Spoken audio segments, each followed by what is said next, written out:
ٹڈے کھا سکتے ہیں۔ بے شک بہت سے لوگ ٹڈوں کو حلال سمجھتے ہوں۔ جدید شہری دنیا میں رہنے والے اکثر نوجوان یا بچے ان چیزوں کے بارے میں بالکل بھی نہیں جانتے، سوائے یہ کہ وہ کچھ انٹرنیٹ پہ دیکھ لیں، سن لیں۔ بڑی بوڑھیاں اکثر اگر خوراک میں چھوٹے کیڑے لگ جاتے تھے تو ان کو دھوپ میں رکھ کے پھر جتنا کہتی تھی کہ پرندوں نے کھا لیا یہ ان کا حصہ، پھر اس کو چھان پٹک کے رکھ لیا کرتی تھی ڈبوں میں بھر کے، یا اگر اسی دن آٹا گوندنا ضروری ہوا تو آٹے کو گوندھ لیا۔ لیکن یاد رکھیں اگر کیڑے بہت زیادہ ہوں تو بعض اوقات وہ دکھ نہیں رہے ہوتے، لیکن جب آپ اس کو کھول کے چیک کریں گے نا تو اندر کہیں نہ کہیں چلتے پھرتے نظر آ جائیں گے۔ اس کا ایک حل یہ بھی ہوتا ہے کہ دھوپ دکھانے کے بعد بھی اس چیز کو دوبارہ بھون لیا جائے۔ اگر وہ بہت مہنگی ہے، خشک پھل ہے، میوہ ہے کچھ، کھجوروں میں عام طور پہ کیڑا نہیں لگتا۔ مکے سے جو کھجوریں آتی ہیں ان کا بغیر فریج کے بھی رکھیں تو وہ سالہ سال تک محفوظ رہتی ہیں۔ لیکن اگر کسی وجہ سے ان میں کیڑے پڑ جاتے ہیں اور بہت زیادہ ہوتے ہیں تو اس چیز کو آپ بھون بھی نہیں سکتے۔ البتہ ایک حل ہو سکتا ہے کہ آپ اس کو ابال لیجئے، لیکن پھر بھی اگر اس میں کیڑے بہت زیادہ نظر آ رہے ہوتے ہیں تو ممکن ہے کہ ابالنے کے بعد بھی اندر اس کے کچھ جز رہ جائیں۔ مطلب یہ ہوتا ہے کہ اگر آٹا ہے، گندم ہے، دلیا ہے، اس طرح کی چیزیں کیا ہوتی ہیں یہ بعد میں بھی کافی دیر پکتی ہیں۔ ان کو آپ نے دھوپ دکھا لی پھر بھی آپ کو ڈر ہے کہ اندر کیڑے رہ جائیں گے، تو ان کو آپ توے پہ یا کسی بھی برتن میں ڈال کے اچھی طرح بھون لیجئے۔ اندر بچے کچھ کیڑے باہر آ کے مر جائیں گے،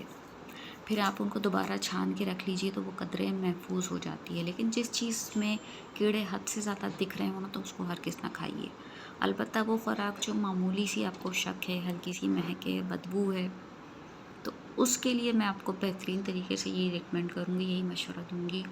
کہ وہ خراب نہیں ہوتی، لیکن اگر اللہ نے آپ کو وسعت دی ہے، آپ کی گنجائش ہے، کوئی پھل ہے آپ کو لگ رہا ہے خدشہ ہے کہ یہ خراب نہ ہو جائے، ایک دو دن رکھا رہے گا، یا ہم نے فریج کے اندر بادام بھی رکھے ہوئے ہوتے ہیں، چھوارے تو آج کل بچے بہت کم کھاتے ہیں، لیکن شیر خورمہ بنانا ہو یا کچھ چیزوں میں ان کو بہت پسند کیا جاتا ہے، تو پھر جو ہے آج کل کھجور میٹھے کے طور پہ بھی ڈالی جاتی ہے۔ مطلب آپ کوئی اور میٹھا نہیں ڈالیں گے، صرف کھجوریں پیس کے ملا دیں کسی بھی میٹھے میں نٹس کے ساتھ۔ تو اگر ایسا ہو جاتا ہے کہ کیڑے بہت زیادہ دکھ رہے ہیں تو آپ ایک طریقے سے ثواب کا ثواب بھی کما سکتے ہیں، آپ کو اتنا جو ہے دکھ نہیں ہوگا، اور جو ہے آپ کے دل میں بڑی خوشی ہوگی اور آپ خوراک کو ضائع ہونے سے بچا لیں گے۔ وہ کیا طریقہ ہے کہ آپ اس پھل کے مزید چھوٹے چھوٹے ٹکڑے کر کے اس کو براہ راست پرندوں کے وہی دے دیجئے، یا بادام ہے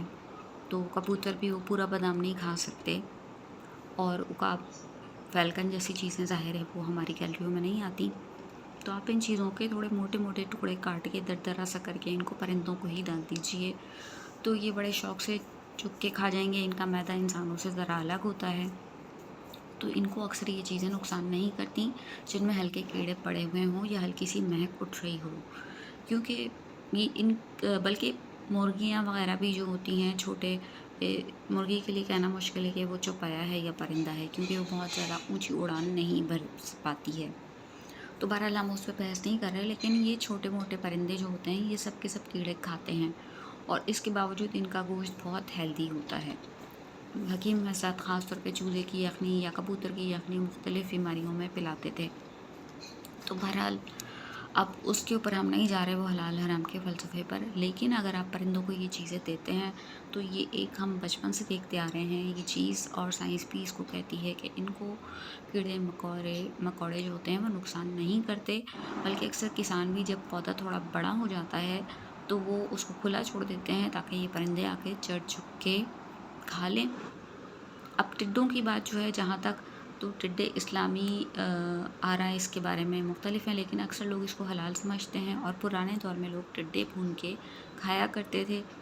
اب آج کل یہ نظر بھی نہیں آتا کیونکہ پہلے کھلی آبادیاں، کھلے علاقے بہت ہوتے تھے، آج کل تو اکثریت فلیٹوں میں رہتی ہے، تو بہرحال ٹڈے ایک ایسی چیز ہے کہ عام طور پہ لوگ اس کو کھانا پسند نہیں کرتے، نہ اس سے اتنا گوشت وغیرہ نکلتا ہے کہ لوگ اس کو مزے لے کے کھائیں، لیکن جیسے بہت سے لوگ جھینگے حلال سمجھ کے کھاتے ہیں ایسے ہی پرانے زمانے کے لوگ ٹڈے بھی کھاتے تھے۔ تو اپنی جو خوراک آپ کی خشک تھوڑی پھپھون لگی ہوئی ہو یا اس میں کیڑے نظر آ رہے ہوں تو اس کو بھی ٹڈوں جیسی مخلوق سمجھ لیجئے. بہتر یہ ہے کہ آپ نہ کھائیں بلکہ پرندوں کو دیکھ کے ثواب کمائیے. کسی بھی دیگر انسان کو دیکھ کے خطرہ ہے کہ وہ سڑی ہوئی بسی ہوئی بسانت والی مہک سے کہیں آپ کو بد دعا نہ دے دے یا اس کا دل دکھے.